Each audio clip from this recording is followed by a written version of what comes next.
Good morning, everyone. Myself Vikram from Suraj School, Kosli, your accountancy teacher. आज हम लोग discuss करेंगे अपनी चैप्टर नंबर 10 की कुछ और नई बातें, जिसमें अब तक हमने जो डिस्कस कर लिया था थोड़ा सा मैं आपको ले चलता हूँ उस पर। बुक रहेगी हमारी डीके गोयल सर की बुक और APC publication, DK Goyal sir accountancy class 11। इस बुक से मैं आप लोगों को पढ़ा रहा हूँ। चैप्टर नंबर 10 हम लोगों का जो है चला हुआ है। चैप्टर नंबर 10 में हम लोगों ने डिस्कशन स्टार्ट कर दिया था। तो चैप्टर नंबर 10 के अंदर जो चैप्टर है वो क्या है हमारा, गुड्स एंड सर्विसेज टैक्स। इसमें अब तक जो हम बातें डिस्कस कर चुके हैं वो क्या कर चुके हैं, मीनिंग ऑफ जीएसटी हम पढ़ चुके हैं, टैक्सेस कौन कौन से मर्ज हुए हैं ये हम लोग पढ़ चुके हैं, जीएसटी का रेट स्ट्रक्चर क्या है, ऑब्जेक्टिव्स क्या है, एडवांटेजेस क्या है, types of taxes under GST ये हमने देख लिया था। हम अकाउंटिंग प्रोसेस पर थे, अकाउंटिंग प्रोसीजर पे थे, जिसमें हमने एक दो प्रैक्टिकल इलिस्ट्रेशंस देख ली थी। लेकिन एक दो बच्चों का कल मैसेज आया था, सर एक बार दोबारा समझा दीजिएगा, तो मैं उनको दोबारा से आज कंटिन्यू करूंगा, दोबारा से हम चलेंगे। तो थोड़ा थोड़ा हम चलते करते हुए चलते हैं। मीनिंग के बारे में कुछ मेन मेन बातें जो आपको याद रखनी है वो क्या रखनी है। एक तो याद रखना है कि ये एक इनडायरेक्ट टैक्स है, ठीक है। ये one nation one tax principle पर बेस्ड है। ये 24 मार्च 2017 को पार्लियामेंट में पास हुआ और 1 जुलाई 2017 को ये इम्प्लीमेंट हुआ, ठीक है। इसके अलावा आपको ये ध्यान रखना है कि पेट्रोलियम एंड अल्कोहल जो कि ह्यूमन कंजम्पशन के लिए होता है वो इसमें से एग्जेम्प्ट किए गए हैं, एक्सेप्ट उनको छोड़कर बाकी जितने भी गुड्स एंड सर्विसेज होती हैं सब पे जीएसटी एप्लीकेबल होता है। कुछ टैक्सेस जो इसमें मर्ज किए गए हैं उनके बारे में अगर हम बात करें तो कुछ सेंट्रल लेवल टैक्सेस थे जो हमने इसमें मर्ज किए हैं, जिसमें हम बात करें एक्साइज ड्यूटी की, सर्विस टैक्स की, सेंट्रल सेल्स टैक्स की। ये हमने सेंट्रल लेवल कुछ टैक्स थे जो जीएसटी में मर्ज कर दिए हैं।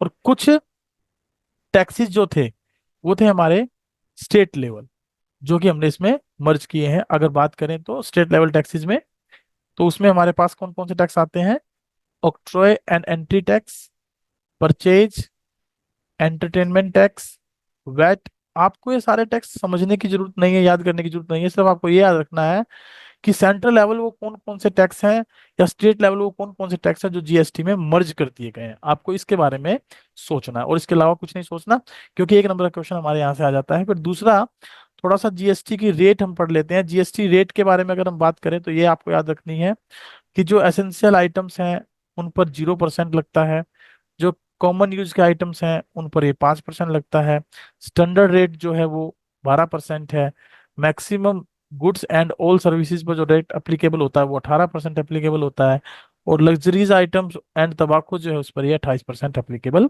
होता है। और उसमें थोड़ा सा और आगे चलें तो आपको ये ध्यान रखना है कि जो जीएसटी पेड किया जाता है, जो जीएसटी पेड किया जाता है purchase of goods and services पर, और जो कलेक्ट किया जाता है फ्रॉम कस्टमर्स, उसको हम लिखते हैं इनपुट जीएसटी फॉर पेमेंट के लिए and output GST for collection के लिए। और जब भी जीएसटी पेड किया जाएगा तो it is not the cost for the purchaser, ये परचेजर के लिए कॉस्ट नहीं बनेगी बल्कि एक एसेट बन जाएगी। और जब भी जीएसटी कलेक्ट किया जाएगा ऑन सेल्स पर तो ये इनकम नहीं होगी बल्कि एक लायबिलिटी के तौर पे कंसिडर की जाएगी।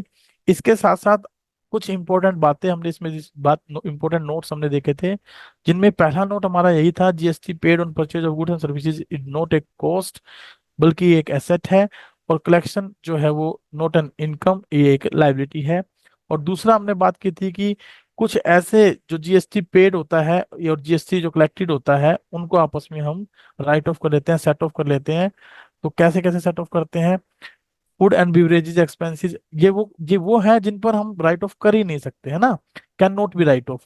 ये वो आइटम थे जिन पे अगर जीएसटी हमने दे दिया तो उसको हम जीएसटी कलेक्शन में से राइट ऑफ नहीं कर सकते, क्योंकि डायरेक्टली गवर्नमेंट को with the help of intermediary जो जिसको हम ये पेड करते हैं वो सीधा गवर्नमेंट को जमा करा देता है। ये कुछ आइटम हमने इसमें डिस्कस किए थे, payment of membership fees, repair of maintenance of building, free gift to staff, purchase of vehicle, etcetera etcetera. इसके अलावा हमने कुछ पॉइंट ये देखे थे कि भाई किस तरीके से कौन कौन से जो वो एलिमेंट हैं जिनको कि हम ये इसमें शामिल करके चलेंगे कि भाई रिवर्स कर देते हैं जीएसटी को। जीएसटी जब पेड किया जाता है ना, इनपुट जीएसटी, उसको हम रिवर्स कर देते हैं यानी क्रेडिट कर देते हैं इन द फॉलोइंग केसेस, इन केसेस के दौरान।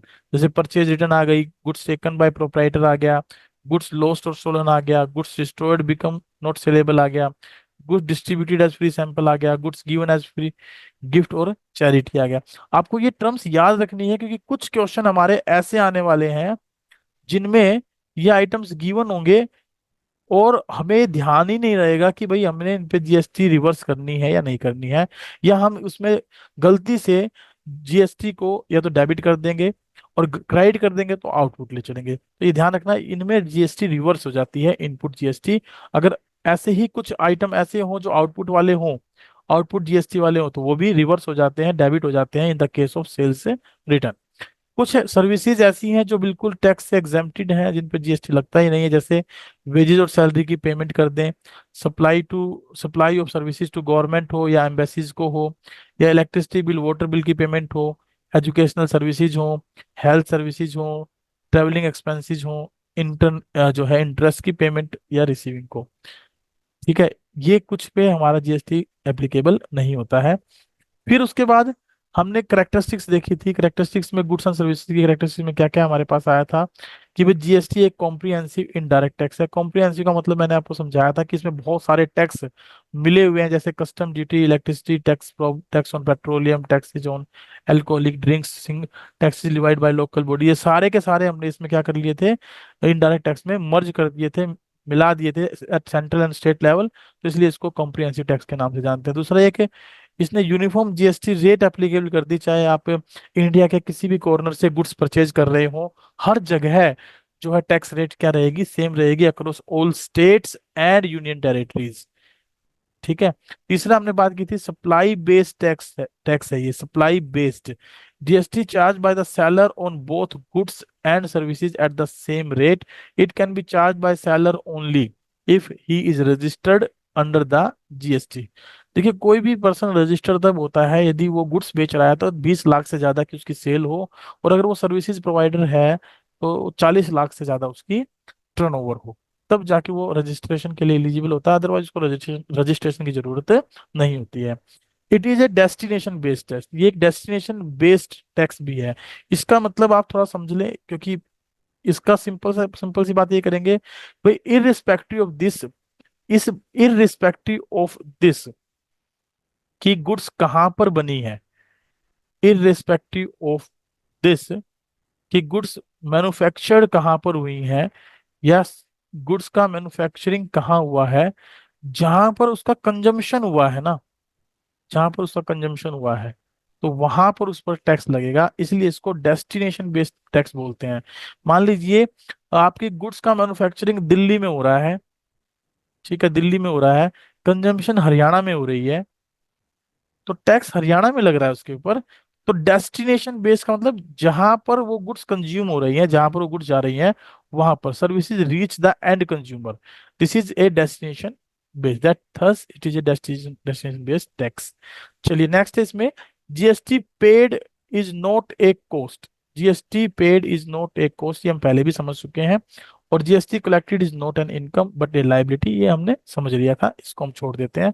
नेक्स्ट पॉइंट है GST is a value added tax. Value added tax का मतलब मैंने आपको समझाया था कि जब भी जीएसटी वैल्यू एडिड टैक्स के बारे में बात करेंगे आप लोग, तो हमेशा इस बात का ध्यान रखेंगे कि जैसे मान लीजिए कोई सेलर है और उसने गुड्स खरीदी है कहीं से, मान लीजिए 50,000 रुपए की, तो वो 50,000 पर क्या करेगा, उसका टैक्स पेड कर देगा, जीएसटी पेड कर देगा। और उन 50,000 की गुड्स को यदि वो फर्दर ऑन 60,000 रुपए में सेल कर रहा है, तो वो 50,000 का टैक्स पहले दे चुका है, तो इसमें जो वैल्यू इंक्रीज हुई है उतने का टैक्स वो गवर्नमेंट को और पेड करेगा, गवर्नमेंट को और पेड करेगा 10,000 के ऊपर टैक्स। 50,000 का वो पहले ही पेड कर चुका है, लेकिन कलेक्शन जो करेगा वो 60,000 पे करेगा। और अगर मान लीजिए फर्दर वो व्यक्ति 70,000 में गुड्स सेल कर देता है, तो कलेक्शन 70,000 पे होगी टैक्स की, लेकिन 60,000 का जो इनपुट वो पेड कर चुका है उसको वो क्या कर लेगा, कंपनसेट कर लेगा, उसमें से वो उसको निकाल लेगा, और बाकी जो 10,000 की वैल्यू बचेगी उसके ऊपर जो टैक्स एक्स्ट्रा बना वो गवर्नमेंट को सबमिट कर दिया जाएगा। इसके लिए एक एग्जाम्पल हमने देखा था। इस एग्जाम्पल में देखिए, ए गुड्स खरीदता है 10,000 रुपए, 1 लाख रुपए की, और बी को बेच देता है 1.5 लाख रुपए में, और जीएसटी रेट है 12%। तो इस कंडीशन में मैंने आपको बताया था कि टैक्स कैसे कैलकुलेट किया जाएगा। टैक्स की कैलकुलेशन होगी हमारी, GST paid by A on purchases, तो 12,000 का वो टैक्स पेड करेगा। लेकिन ए बी से कलेक्ट कितना कर रहा है, 1.5 लाख रुपए के ऊपर 18,000 का। तो ए ने जब पेड किया तो वो 12,000 पेड किया, और कलेक्ट किया वो 18,000 पेड किया, तो उसको 6,000 रुपये एक्स्ट्रा टैक्स कलेक्शन हुआ। तो ये जो एक्स्ट्रा टैक्स कलेक्शन हुआ, यही वो क्या है, गवर्नमेंट को जमा कराएगा। इसको हम ऐसे भी निकाल सकते थे कि जो 50,000 रुपये की एक्स्ट्रा वैल्यू है, जो 50,000 रुपये की वैल्यू ऐड हुई है, उसके ऊपर 12% जीएसटी की कलेक्शन करेंगे, तो दैट विल बिकम रुपीज 6,000। तो इस तरीके से वो 6,000 की वैल्यू बनकर हमारे सामने आई। फिर आगे अगर 12,000 रुपये की गुड्स जो हमने पेड की थी, टाइम ऑफ परचेज टैक्स जो पेड किया था, सेट ऑफ कर लिया 18,000 में से, और जो बचा हुआ अमाउंट है 6,000, वो गवर्नमेंट को पेड कर दिया।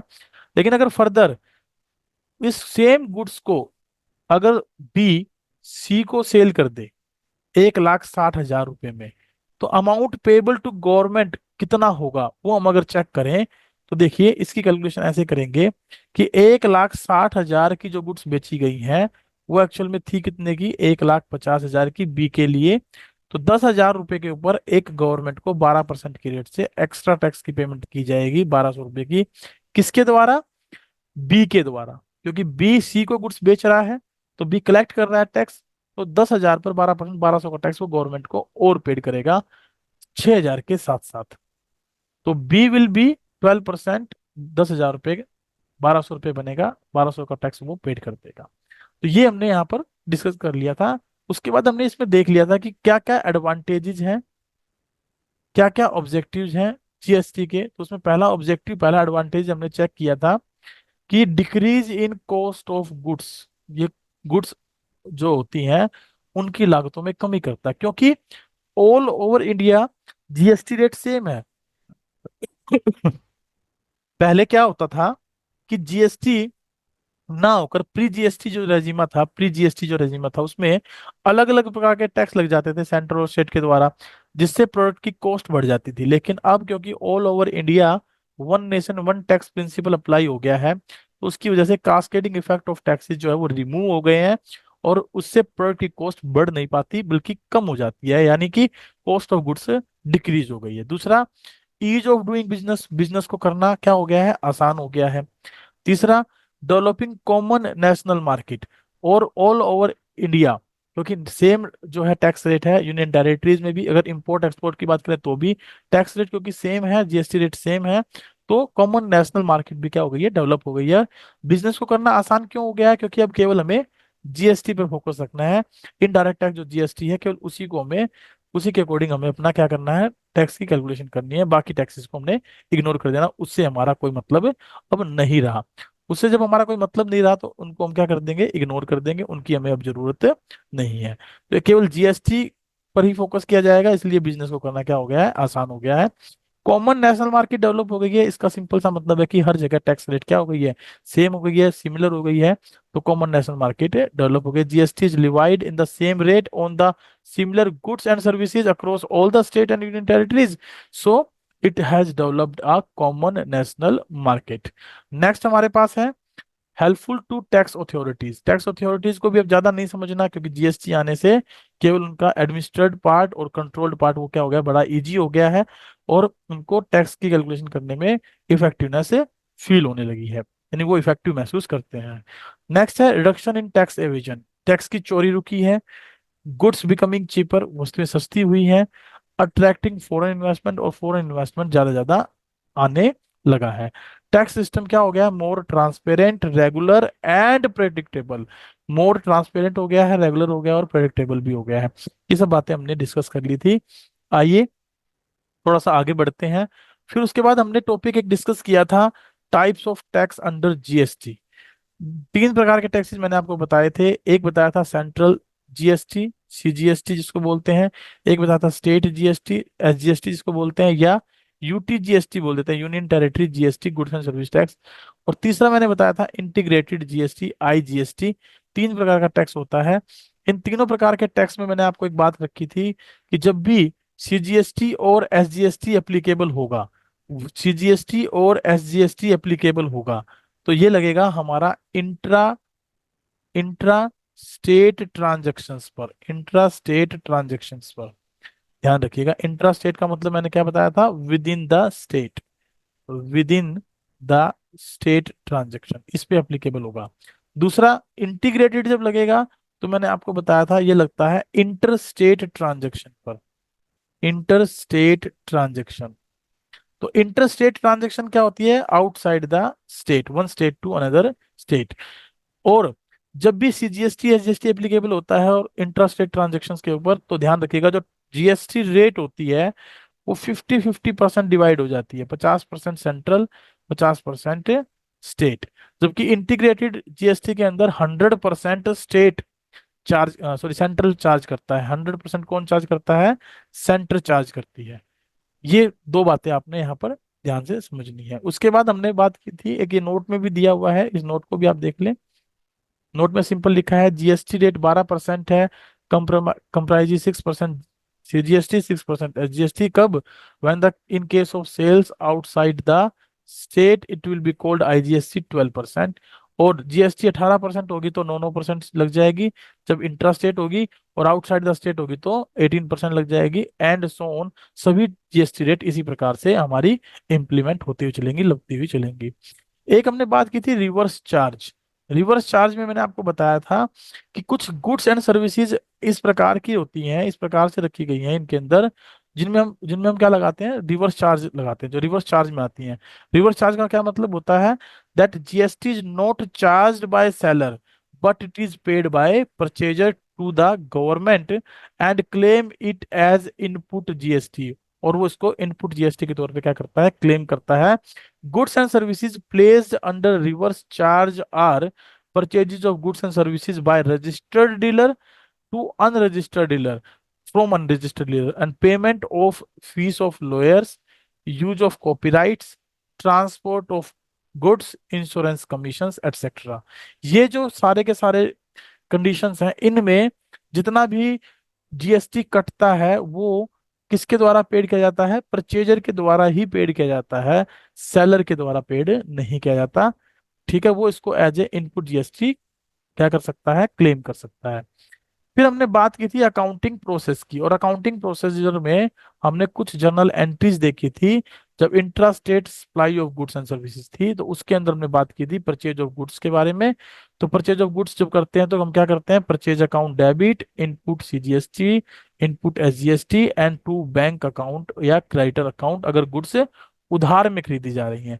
लेकिन अगर यहीं पर ये इंट्रा स्टेट की जगह इंटर स्टेट हो जाए, तो मैंने आपको ये बताया था कि अगर ये इंट्रा स्टेट की जगह इंटर स्टेट हो जाए तो उस कंडीशन के अंदर हम इनपुट इनपुट सीजीएसटी और इनपुट एसजीएसटी की जगह क्या यूज कर लेते हैं, input IGST, input IGST account use कर लेंगे और ये डेबिट हो जाएगा हमारा। और फिर बाकी सारी चीजें सेम। ऐसे ही sale of goods and services में भी क्या होगा, सेल ऑफ गुड्स में भी कि बैंक या डेटर अकाउंट डेबिट हो जाएगा, बैंक या डेटर अकाउंट क्या हो जाएगा, डेबिट हो जाएगा। टू सेल्स अकाउंट क्या हो जाएगा, क्रेडिट हो जाएगा। और साथ साथ हम इसमें लिख देते हैं to output, to output CGST, to output SGST, या फिर अगर इंटरस्टेट ट्रांजैक्शन हो तो आउटपुट आईजीएसटी हम यहाँ पर यूज करते हैं। तो ये बातें हमने अब तक यहाँ डिस्कस कर ली थी। आइए देखते हैं। देखिए, ये हमारी एंट्री हो गई। इसके अलावा कुछ और ट्रांजैक्शन इन्होंने दी हैं, जैसे परचेज रिटर्न।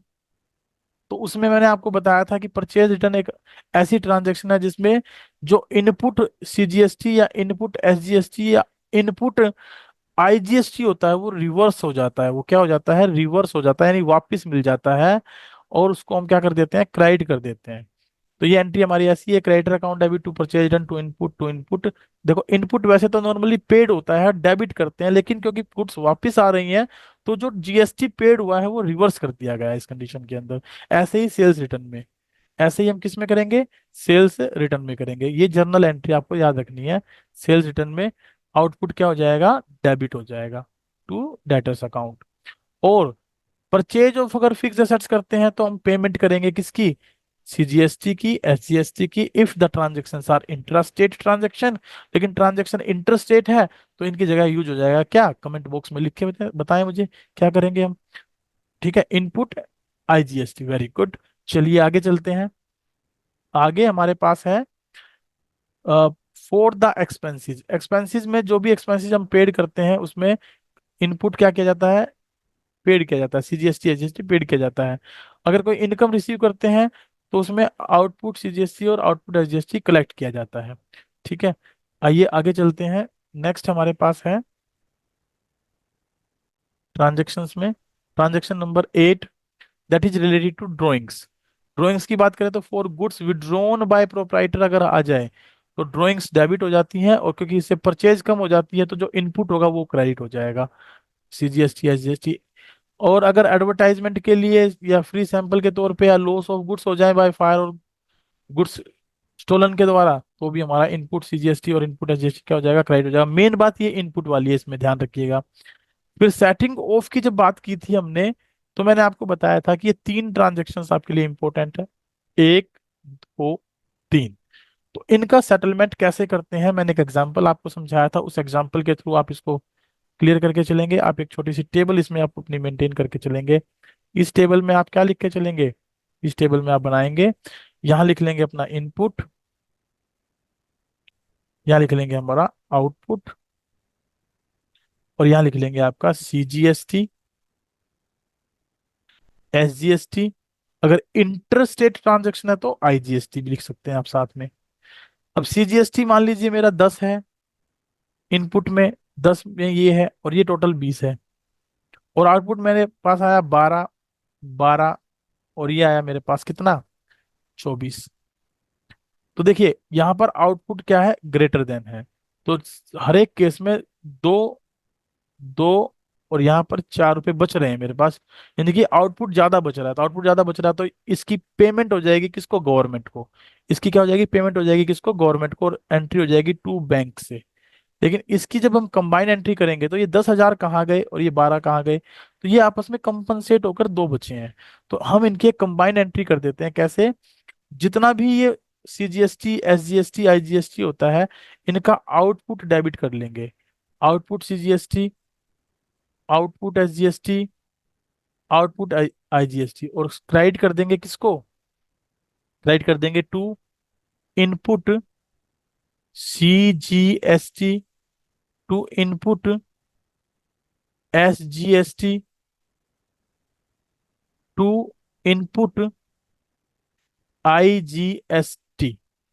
और यहां पर लिख देंगे अमाउंट कितनी, 12,000, 12,000, 12,000, 24,000। यहाँ आ जाएगी अमाउंट कितनी, 10,000, 10,000, 20,000।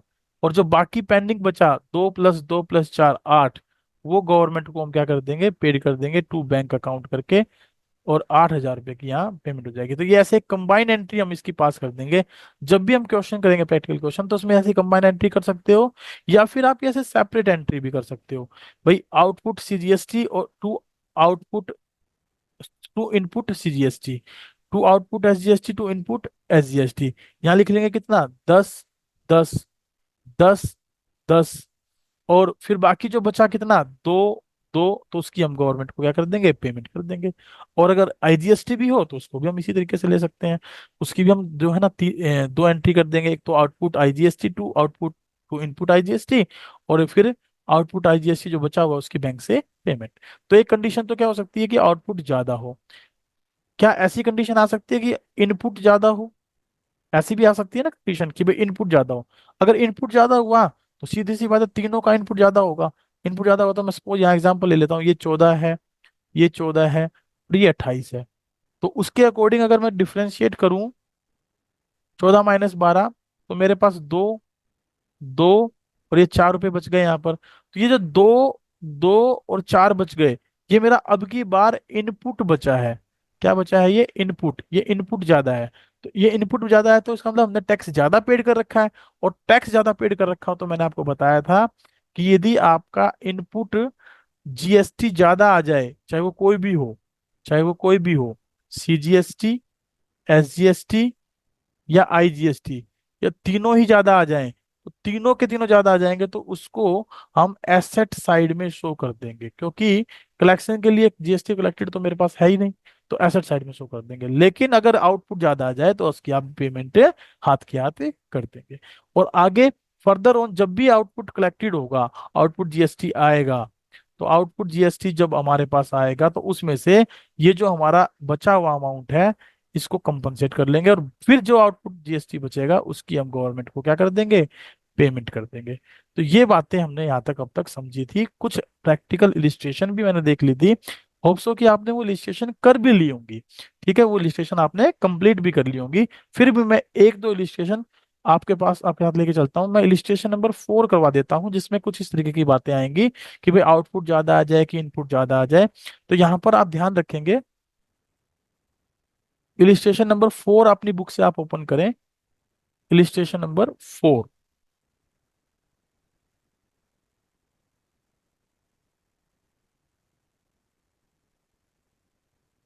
लीजिए। ये इलिस्ट्रेशन नंबर 4 मैंने निकाल ली है, इसके बारे में हम डिस्कशन थोड़ा सा करेंगे।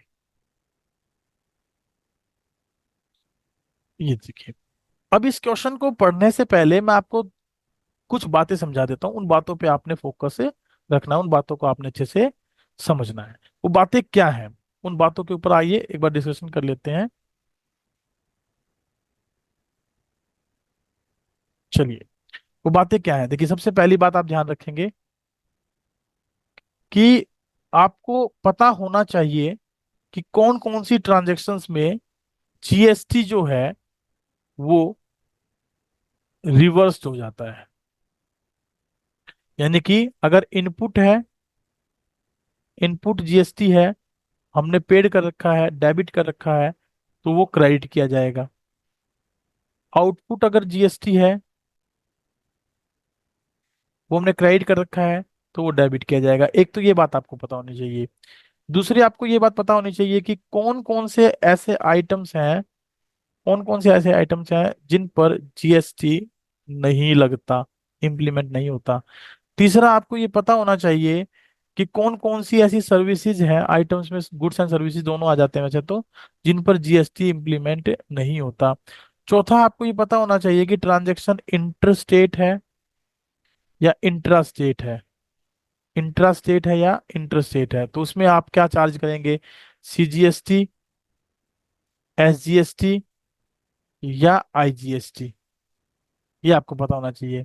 पांचवें नंबर पर आपको ये पता होना चाहिए कि आप सेट ऑफ कैसे करते हैं, आप सेट ऑफ कैसे करेंगे। तो सेट ऑफ में पहला पॉइंट मैंने आपको बता दिया कि आउटपुट अगर आउटपुट ग्रेटर देन है इनपुट से, तो जो डिफरेंस आएगा वो टू बैंक करके पेड कर दिया जाएगा। ठीक है। दूसरा मैंने आपको बता दिया कि आउटपुट आउटपुट लेस देन है इनपुट से, तो जो डिफरेंस आएगा उसको हम बैलेंस शीट में एसेट साइड में शो करके चलेंगे।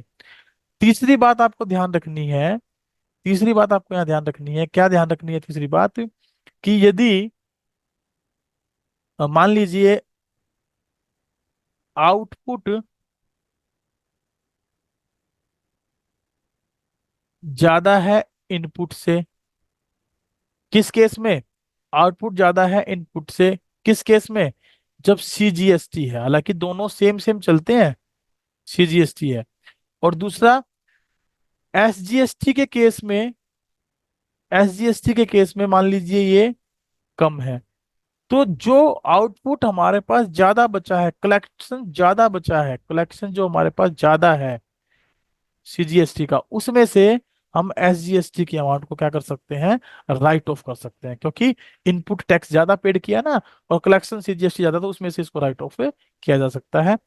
या फिर अगर तीनों ही पोर्शन आ जाए हमारे पास, तीनों ही आ जाए, क्या क्या, IGST आ जाए, CGST आ जाए, SGST आ जाए, तो उस कंडीशन में IGST की अगर आउटपुट बच गई, IGST की यदि आउटपुट बच गई, तो उसमें से CGST का इनपुट कंपनसेट किया जा सकता है। और इसको फुली कंपनसेट करने के बाद भी अगर मान लीजिए आउटपुट आईजीएसटी बच गया तो एसजीएसटी पर इम्प्लीमेंट किया जा सकता है। और ये अगर फुली कंपनसेट हो जाए तो ठीक, फुली कंपनसेट ना हो तो बचा हुआ हम एसजीएसटी पेड कर देंगे।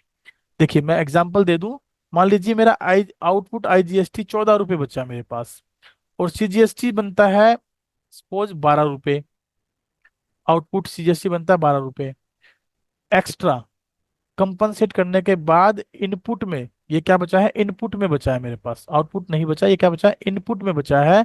तो 14 रुपये आउटपुट आईजीएसटी में से 12 रुपये इनपुट सीजीएसटी को कंपनसेट कर लेंगे, तो फिर भी 2 रुपये मेरे पास क्या बच जाएंगे, आईजीएसटी आउटपुट के एक्स्ट्रा बच जाएंगे। और सपोज करो एसजीएसटी का इनपुट मेरे पास बचा हुआ है 12 ही रुपये, तो इस 12 रुपये में से की कंपनसेशन के लिए 2 रुपये तो मैं यूज कर लूंगा किसके, आईजीएसटी के।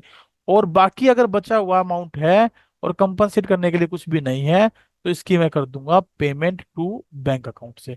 तो ये कुछ बातें आप ध्यान रखेंगे तो आपका क्वेश्चन इजिली सोल्व हो जाएगा। ये आने वाले टॉपिक्स में मैं डिस्कस करता आपके साथ, लेकिन मैंने आपको यही बता दिया है क्योंकि समय लिमिट है इसके अंदर, हो सकता है क्लास खत्म हो जाए। तो चलिए इसको देखते हैं इलिस्ट्रेशन 4 को जल्दी जल्दी। इलिस्ट्रेशन 4 क्या कहता है ये देखते हैं। इंट्रा स्टेट ट्रांजेक्शन है, with in the state transaction है, और बुक्स किसकी है, कावेरी ट्रेडर्स की, बेंगलुरु की रहने वाली है।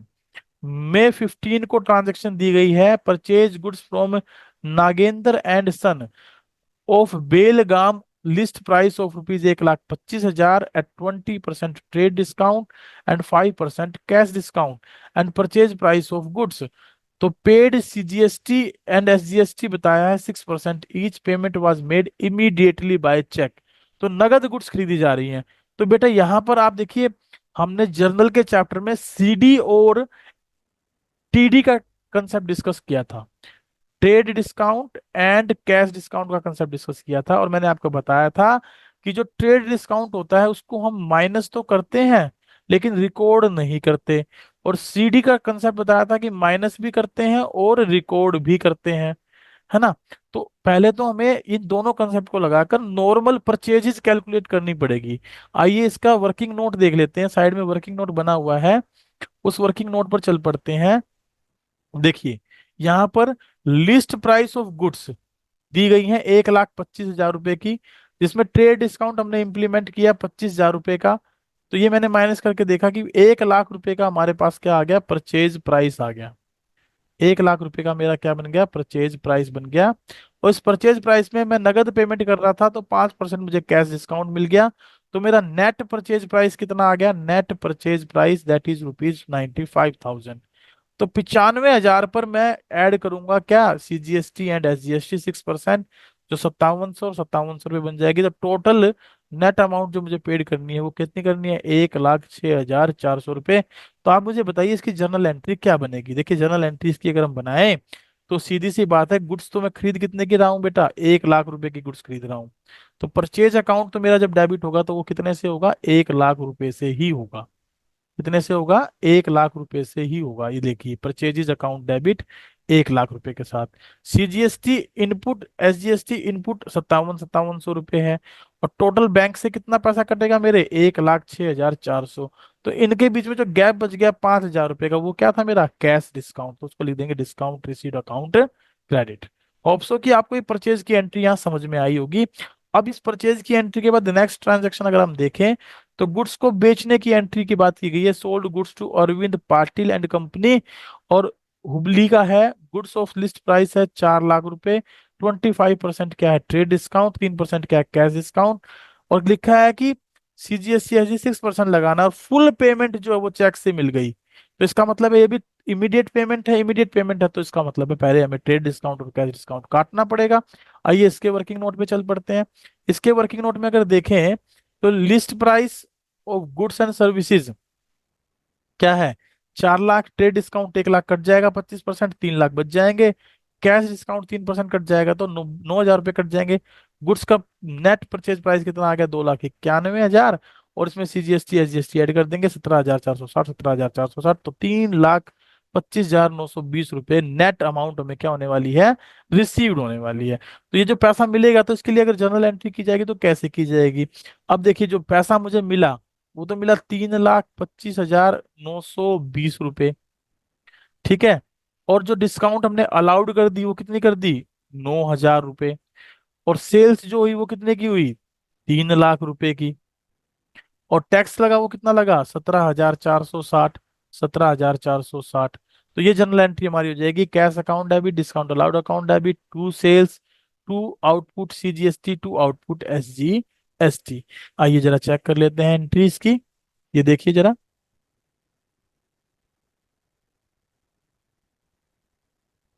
ये हमारी इसकी एंट्री हो जाएगी।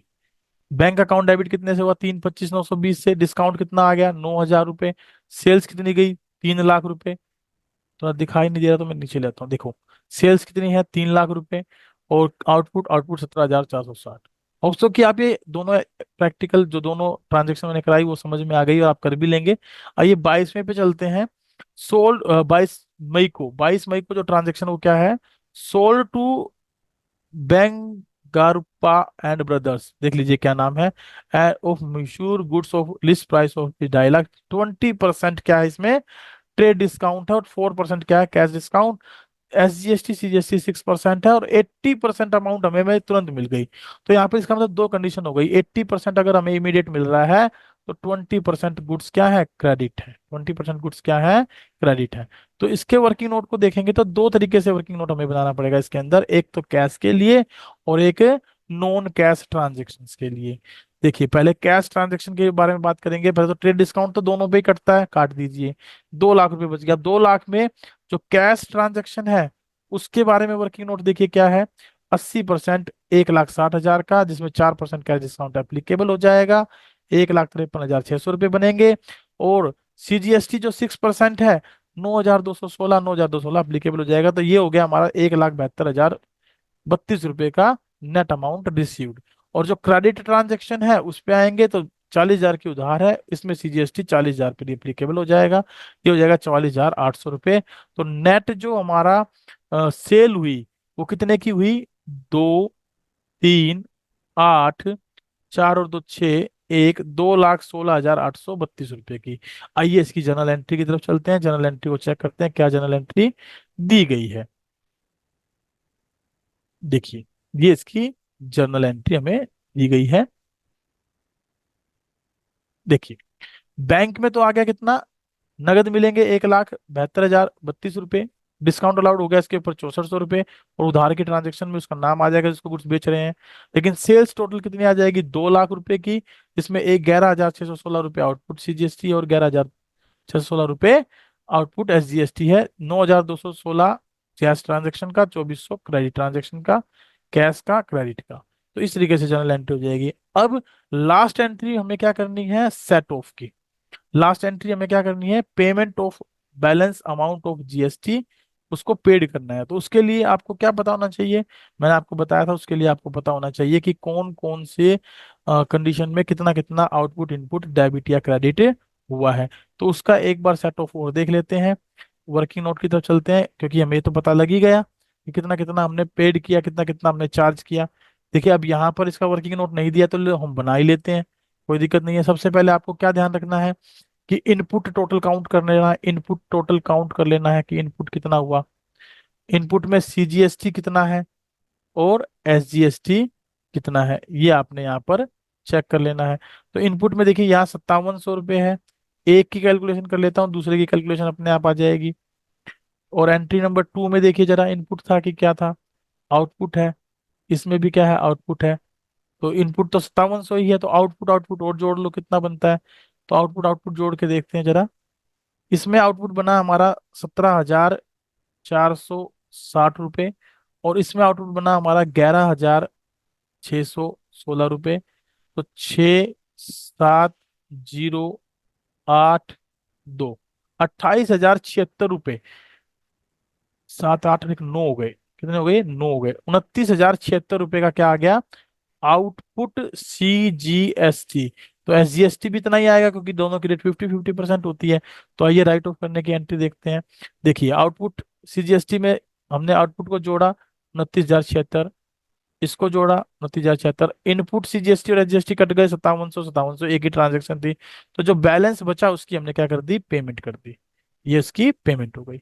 होप सो कि इलिस्ट्रेशन नंबर 4 आपको बहुत अच्छे से क्लियर हुआ, समझ में भी आया। तो ऐसे ही मैंने आपको होमवर्क में दे देना है कुछ क्वेश्चन। उस होमवर्क में कुछ क्वेश्चंस के बारे में बात करने से पहले आप ये बात ध्यान रखें कि अब जो इलिस्ट्रेशन नंबर 5 आएगी उसके अंदर कुछ ऐसे एलिमेंट आएंगे जिसमें जीएसटी डिवाइड नहीं होता, तो उनका आपको ध्यान रखना है। उनमें कौन कौन से आइटम है, जैसे बिजनेसमैन ने बिजनेस में कैपिटल लगाई, प्रोप्राइटर ने पर्सनल यूज के लिए पैसा निकाल लिया, बैंक में पैसा जमा कराया, बैंक से पैसा निकाला, क्राइटर को पेमेंट कर दी और डिस्काउंट मिली, डेटर से पैसा आया और उसको डिस्काउंट अलाउड किया, बैड डेट्स राइट ऑफ हो गए, बैड डेट्स रिकवर्ड हो गए, वेजेस और सैलरी की पेमेंट हुई, इलेक्ट्रिसिटी एंड वाटर बिल्स की पेमेंट हुई, ट्रैवलिंग एक्सपेंसेस की पेमेंट हुई, इन पर जीएसटी इंप्लीमेंट नहीं होता। तो इस 5th नंबर इलिस्ट्रेशन में कुछ ऐसी ट्रांजेक्शन आपको देखने को मिलेंगी। ये भी इंट्रास्टेट ट्रांजेक्शन है। तो इस क्वेश्चन को मैं आपको दे देता हूँ होमवर्क के लिए, आप इस क्वेश्चन को अपने घर से करेंगे, ठीक है। 5th और 6th दो इलिस्ट्रेशन मैं आपको दे रहा हूं, इनको आप घर से करेंगे, 5th और 6th। चलिए, उसके बाद, यस, बोलिए, क्या डाउट है आपका। सर आपने कल दे दिए थे, फिफ्थ सिक्स कर लिए। हाँ कोई बात नहीं, कर लिए तो अच्छी बात है। अगर आप लोगों ने, तो उसके बाद में एक छोटा सा टॉपिक डिस्कस कर देता हूँ, उसके बाद अपनी क्लास को वाइंड अप करेंगे। ठीक है, बताइए, यहाँ तक जो मैंने बताया वो सबको समझ में आ रहा है कि नहीं आ रहा है। अगर किसी को कोई डाउट हो तो पूछ सकता है। किसी को कोई डाउट है, हाथ रेज करे, मैं माइक अनम्यूट कर दूंगा उसका। किसी को कोई डाउट नहीं है, क्या मेरी आवाज आ रही है प्रॉपर तरीके से आप लोगों को। Yes sir. चलिए, ठीक है, तो फिर मैं चलता हूँ नेक्स्ट, जो एक छोटा सा टॉपिक है, हालांकि मैंने ऊपर बता दिया है, फिर भी मैं डिस्कस कर लेता हूँ ताकि आज की क्लास को वाइंड अप किया जा सके। देखिए, यहां पर बात हो रही है adjustment of IGST, CGST and SGST की। तो ये जो एडजस्टमेंट है, इसमें 1 फरवरी 2019 से थोड़ा सा चेंज आया है। अब हमें तो पता नहीं है कि क्या चेंज था, उससे पहले क्या नहीं था, लेकिन अब जो चेंज है वो सिंपल आप समझें। मैं इसको एक डायग्राम के थ्रू आपको बताने की कोशिश करता हूँ, आप मेरी उस बात पे फोकस करें जो मैं आपको बताऊंगा। बाकी इसको पढ़ें, आप पढ़ने के बाद आपको ये समझ में आ जाएगा। मैंने आपको पहला केस क्या समझाया था कि आपके पास इनपुट होते हैं और आउटपुट होते हैं। अगर इनपुट ज्यादा है आउटपुट से, तो जो डिफरेंस आएगा उसको आपने एसेट साइड में शो कर लेना है। वो आपका टैक्स क्रेडिट के तौर पे दिखाया जाएगा और भविष्य में जब भी आप जीएसटी कलेक्ट करेंगे तो उसमें से इसको कंपनसेट करेंगे। नंबर 2, मैंने फिर बताया था कि इनपुट यदि कम हो आउटपुट से, तो जो डिफरेंस आएगा उसकी आप गवर्नमेंट को पेमेंट करेंगे, क्योंकि ये लाइबिलिटी बच गई आपके पास, तो लाइबिलिटी की पेमेंट की जाएगी, तो टू बैंक करके आप गवर्नमेंट को पेड कर देंगे। तीसरा, मैंने आपको बताया था कि यहां पर आप ध्यान देंगे कि इनपुट और आउटपुट, मैं तीनों लिख लेता हूं। जैसे यहां पर मैंने लिख लिया, सबसे पहले आईजीएसटी, सबसे पहले आप आईजीएसटी को ऊपर रखेंगे, फिर सीजीएसटी को ऊपर रखेंगे, और फिर एसजीएसटी को आप रखेंगे। अगर इनपुट आउटपुट में से सपोज करिए ये आईजीएसटी जो है वो 20 रुपए है और आउटपुट जो है ये है 25 रुपए, तो मेरे पास 5 रुपए का क्या बच गया, आउटपुट बच गया। आउटपुट का मतलब हो गया कलेक्शन, टैक्स की कलेक्शन बच गई। मैं चाहूं तो गवर्नमेंट को पेड कर सकता हूं, लेकिन क्योंकि इसी क्वेश्चन में मेरे पास सीजीएसटी भी आ गया और एसजीएसटी भी आ गया, क्योंकि कोई क्वेश्चन ऐसा हो सकता है जिसमें इंट्रास्टेट और इंटरस्टेट ट्रांजेक्शन मिक्स होकर आ गई हो, तो उसमें सीजीएसटी और एसजीएसटी हो सकता है मेरे पास। सपोज करिए ये 10 रुपए है और ये मेरे पास 15 रुपए है, ये सपोज करिए 10 रुपए है और ये सपोज करिए 15 रुपए है आउटपुट। इसको थोड़ा सा बदल देता हूँ, ये मान लीजिए मेरे पास 20 रुपए है इनपुट, तो ये भी 20 रुपए है इनपुट, और ये जो है मेरे पास कितने रुपए है, 15-15 रुपए। तो यहाँ पर जो डिफरेंस है 5-5 रुपए का। वैसे तो मैंने ये बताया था कि अगर इनपुट ज्यादा हो तो आप एसेट साइड में शो कर दें। लेकिन इस बात का ध्यान रखें, यदि कलेक्शन में इन आईजीएसटी का कुछ कलेक्शन आपके पास रखा हुआ है, तो उसमें से पहले कंपनसेट करने की कोशिश करें। तो ये 5 रुपए की जो पेमेंट हम करते गवर्नमेंट को, या 5 रुपए का जो टैक्स क्रेडिट बचा हुआ है इनपुट, तो उस इनपुट की कलेक्शन में से कर लेंगे कंपनसेशन, एडजस्टमेंट। कौन से कलेक्शन में से? आईजीएसटी के कलेक्शन में से।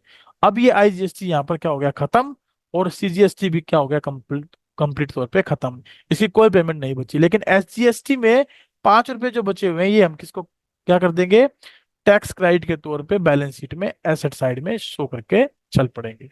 लेकिन अगर मान लीजिए, अगर ऐसा होता, सपोज अगर ऐसा होता कि ये 25 रुपए की बजाय 35 रुपए होता, तो ये कितना बचता मेरे पास? 15 रुपए बचता। ये 5 की बजाय कितना बच जाता? 15 रुपए बच जाता। तो 15 रुपए में से जो यहाँ पर टैक्स मैंने पेड कर रखा है सीजीएसटी का 5 रुपए, वो कंपनसेट हो जाता। और एसजीएसटी भी क्या हो जाता? कंपनसेट हो जाता। फिर मेरे पास क्या बचता? मेरे पास बचता आउटपुट आईजीएसटी। तो उस कंडीशन में मैं आउटपुट आईजीएसटी की उठाकर क्या कर देता? पेमेंट कर देता, वो भी पेंडिंग अमाउंट की, जो कि कितनी बचती? 5 रुपए बचती। उसकी पेमेंट में यहाँ कर देता। तो होप सो ये जो पैटर्न मैं बता रहा हूँ ये आपको समझ में आए होंगे। और समझ में आए हो तो आप एक बार थंब इम्प्रेशन कर दें, या ओके कर दें, या बोलकर बता दें, जैसा आपको उचित लगे। होप सो क्लियर है। क्लियर है तो चलिए आगे चलते हैं। तो ये जो पूरा प्रोसेस दिया गया है ना, ये पूरा प्रोसेस इसी के बारे में दिया गया है, और इसी से रिलेटेड ये इलिस्ट्रेशन नंबर हो सकता है 6th जो है आपको गिवन है। इस पर आप ध्यान रखेंगे। 6th, 7th, 8th, 9th, 10th। अब ये आगे की जो 10 तक की जो इलिस्ट्रेशन है, वो आपने कंप्लीट कर लेनी है, क्योंकि इसमें और कोई नया टॉपिक नहीं है जो मैं आपके साथ डिस्कस कर पाऊंगा। तो यहाँ पर हमारा जो सीजीएसटी, जो जीएसटी का जो टॉपिक है, वो कंप्लीट होता है, खत्म होता है। इसका जो क्वेश्चन आएगा तो normally journal entry based question आएगा, जिसमें कि हम लोग एडजस्टमेंट की बात करेंगे, सीजीएसटी, एसजीएसटी और आईजीएसटी की। और 10 तक जो इलिस्ट्रेशन है वो आप इसमें पूरा कर लेंगे। ये आपका होमवर्क रहेगा। ठीक है, मेरी तरफ से आज का जो होमवर्क है वो क्या है, मैं आपको होमवर्क में डाल देता हूँ। आप इसकी जो इलिस्ट्रेशंस हैं 1 to 10 वो कंप्लीट करेंगे, प्लस अपनी नोटबुक के अंदर 1 से लेके 10 तक प्रैक्टिकल क्वेश्चन जो है वो भी कंप्लीट करेंगे।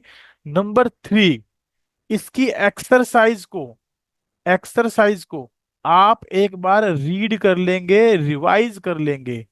ठीक है, रीड कर लेंगे, रिवाइज कर लेंगे। उसमें यदि किसी प्रकार का कोई भी डाउट हुआ, तो आप मंडे को मेरे से वो डाउट क्लियर करेंगे। मंडे को हमारी अब नेक्स्ट क्लास रहेगी। इन बिटवीन अगर आप कहते हैं जी कल संडे है, तो संडे को हम क्या करेंगे, तो आप या तो सो सकते हैं बेटा, स्लीप ले सकते हैं, या फिर दूसरा मैं एक एमसीक्यू क्विज अरेंज कर सकता हूँ, जिसमें आप पार्टिसिपेंट बन सकते हैं और आप आंसर दे सकते हैं। ये क्विज मेरी रहेगी यूट्यूब पर। अगर कोई ज्वाइन करना चाहे तो कर ले, मैं इस क्विज को कल ऑर्गेनाइज करूंगा। टाइमिंग मेरी इसके ऑर्गेनाइजेशन की रहेगी 7:50 पर मैं इसको स्टार्ट करूंगा, और 8:50 तक कोशिश करूंगा कि इसको मैं खत्म कर दूं। और उसमें सारे के सारे क्वेश्चन हमारे जीएसटी से रिलेटेड रहने वाले हैं। ठीक है, ये सब हमारा था आज का। Thank you very much. यदि किसी प्रकार का कोई भी डाउट हो, तो मैं अभी क्लास को कर रहा हूँ वाइंड अप, और आपको समय दे रहा हूँ 5-7 मिनट का, आप अपने डाउट पूछ सकते हैं। Till that, bye bye, take care, have a good day.